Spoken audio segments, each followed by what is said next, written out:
Hello and welcome to the Star Wars After Show presented by Verizon. I'm Andy Gutierrez, co-host of the Star Wars Show, and today on the After Show, we are talking about the biggest thing in Star Wars this week, the Season 3 premiere of Star Wars Rebels. Joining me today are my panel of Lucasfilm employees and Star Wars superfans, starting with Alex Castillo, IT specialist and amazing rock star here at Lucasfilm, Dana Jennings, content coordinator and contributing writer for StarWars.com, and behind-the-scenes filmmaker for Lucasfilm, Mr. Ian Bucknell. How are we doing, guys? Great. Very good. Thanks for coming. Yeah. It's Thank you nice for to get some new inviting us. faces. It's nice to be here. I think you can all guess why I asked you here today. Because we were talking about Rebels, and I know you're all big fans. Yes. Because I talk to you about it all the time. Totally. And you only have to go back a couple of months to Celebration to see internationally the huge amount of kind of fan response there is to anything that they throw out there, whether it's a trailer or a TV spot or something huge like, Thrawn coming back into the show. Or coming into the show for the first time, I should say. So you guys all watch, you've seen the episode at least once, I know. Yeah. What did you guys think of the premiere?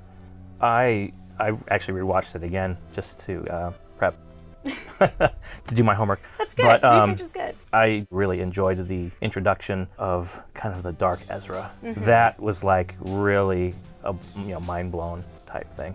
I was like, yeah, why didn't Jedi's kind of do a little bit more influency? But then again, that's kind of the dark side, I guess. Yeah. So, And I think a lot of people have been waiting for him to grow up Yeah. a lot since Yeah. season 1, so they're finally getting that. Maybe not in the way that they want, because he's kind of a troublemaker, but... Yeah, that was the thing that just kind of amazed me when we screened it here. Like, I knew he was gonna get a little darker, but it's just bam, right off the bat, right when the episode starts, he just like punches a stormtrooper in the face, done. Like, he's bad from like minute 1 of the premiere.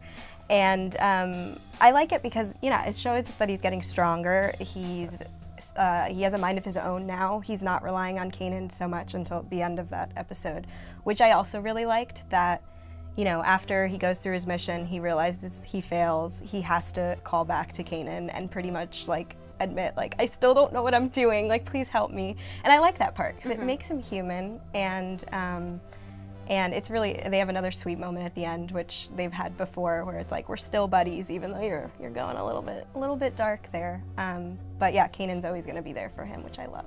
Yeah. What I love about Rebels and Clone Wars as well is that the filmmakers don't feel this pressure and obligation to return everything to a status quo at the end of the episode. It's not like everyone's okay and everything's going to be fine.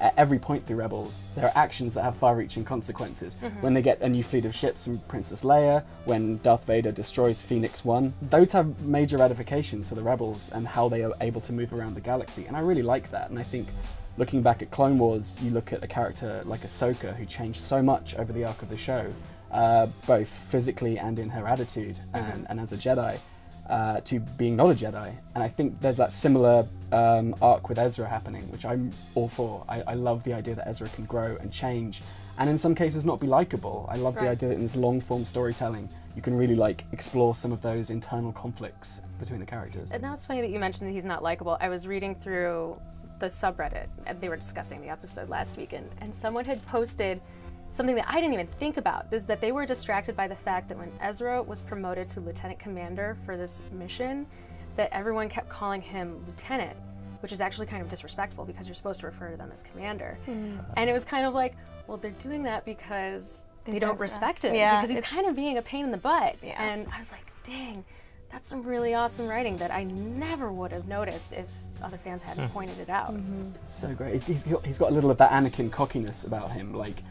He's going to be brash, and he's going to do things that the council wouldn't have approved of, but he'll get the job done because of his abilities. But Ezra doesn't have that experience yet. He's still very much developing in the rebellion. He doesn't have a framework for that No. either. There's no protocol. Yeah, and that's realistic, because think about, how old is Ezra supposed to be at this point? It's like 15. Yeah, think about 15-year-old guys that you know in the real universe. If they had powers like that, would they know how to use them? Would they how not be mature are they gonna cocky? be? I think they would be exactly the same, and that's why I do like his character. He has flaws, and we see them all the time. Ezra, before his Jedi training, what kind of a person was he? And the only real experience we have of that is what we've been told, but also when we saw him in the pilot. And yeah, he was like this street urchin, and yes, he was looking out for number one, but he fundamentally makes a choice to do the right thing and help his friends and help the Wookiees later in the episode. So I feel like he would have been more of a straight arrow had he been in the academy or been at the temple, but at the same time I think he's a fundamentally good character. Right. And it's interesting too when you look at like the last Padawan comic book series, like he and Kanan had quite a similar, you know, they were both on the streets and they were both like living hand to mouth and like having to trust quite shady characters to survive. Right. So I love that like comparison between how they both have come up as sort of outcasts. So obviously, Kanan and Ezra are, you know, the two prominent changes characters. What else are we expecting from, you know, the rest of the crew? Sabine's got cool new hair. I'm looking forward to that story arc this Sabine? season. Yeah, from the trailers of Mandalorian. Yeah, and since people love that culture so much, and she represents, I think, sort of like the old school interpretation where they're warriors and they're a very, you know, proud militant race as opposed to how we saw them in the Clone Wars. Yeah. People are really wanting to get more of that side of the story. I'm wondering whether they're going to be like an occupied planet. I would assume so. Right. Yeah. From the clips, it seems like there's some that fall with the Empire, or quite a few, I would guess. Totally. So, and then they delivered the Y-Wings to General Dodonna. That has huge implications. I think this season we're probably going to start seeing a little more of those threads that tie the two eras together. I loved that name drop at the end. It's like, there you go, there's your Ep 4 reference. And I like that they do that like craftily throughout Rebels. Like you get little bits from the original trilogy, but they don't like slap you in the face with it. Like Obi-Wan's hologram in like the very first episode. It's like they give you a little bit, but it's not Right. like overdoing it. And like for kids who are watching this, like for us, it's like, it's a light bulb immediately, but for kids who maybe haven't seen episode 4, when they go watch it, they're gonna be like, oh, it all makes sense, it all ties together. I think visually, as well, the clues you're getting, like when you look at how the Rebels appear in season 3, Filoni and team are slowly kind of stripping them down. Like look at Kanan, for example. He's kind of lost the big shoulder pad and the arm gauntlets and stuff that maybe wouldn't look out of place in the prequels. When you look at the Macquarie concept art for the original trilogy, you can kind of see a guy in Kanan's sweater just walking around Yavin, you know, like they look more in keeping with the original trilogy, and they're slowly bringing in that aesthetic, and I think that's really exciting as well. And he's getting his Jedi beard. Jedi beard for the win. Big fan. Yes. I personally would like them to bring out a life-size Bendu. I think it would be great.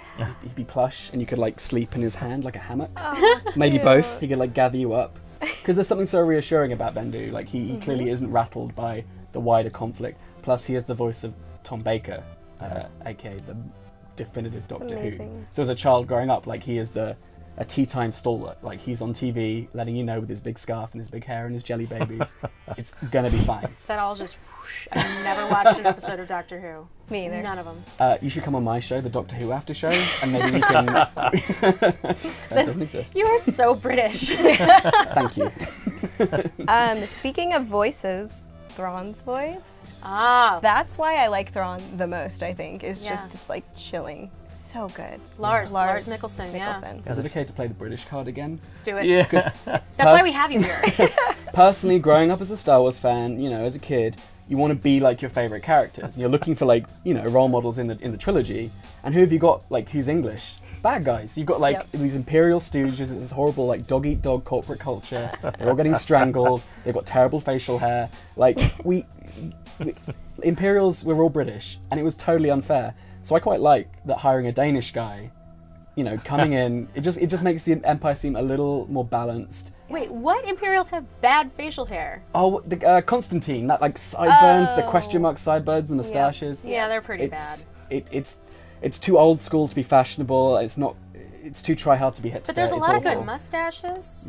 Callus has mutton chops, right? Yeah. Mutton chops. Callus's chops are pretty Yeah. impressive. Maybe Callus gets a pass. He's kind of a badass. That's gonna be your new title when you come over here. Is like our British correspondent. You're just you explain all the British things to us. Yeah, I designed the chopper makeover in Recon. That was. I'm not taking credit for that, by the way. Sorry. They're never gonna let you back in. I like the monocle. Yeah. That's Just a good touch. And the corgi. The corgi puppy. I feel like we could go on and on and on about Rebels. There's so much to talk about this season, and we're all really heavily invested in it. But I think that is all the time we have for today. So thank you so much for stopping by Great, and thank having you. such an enlightening conversation with me. And thank you all for tuning in to the Star Wars After Show presented by Verizon. We'll be back next week with another brand new episode, maybe some new faces, maybe some familiar ones. And if you want more Star Wars show, be sure to check out starwars.com or youtube.com/Star Wars. Thanks again. May the Force be with you.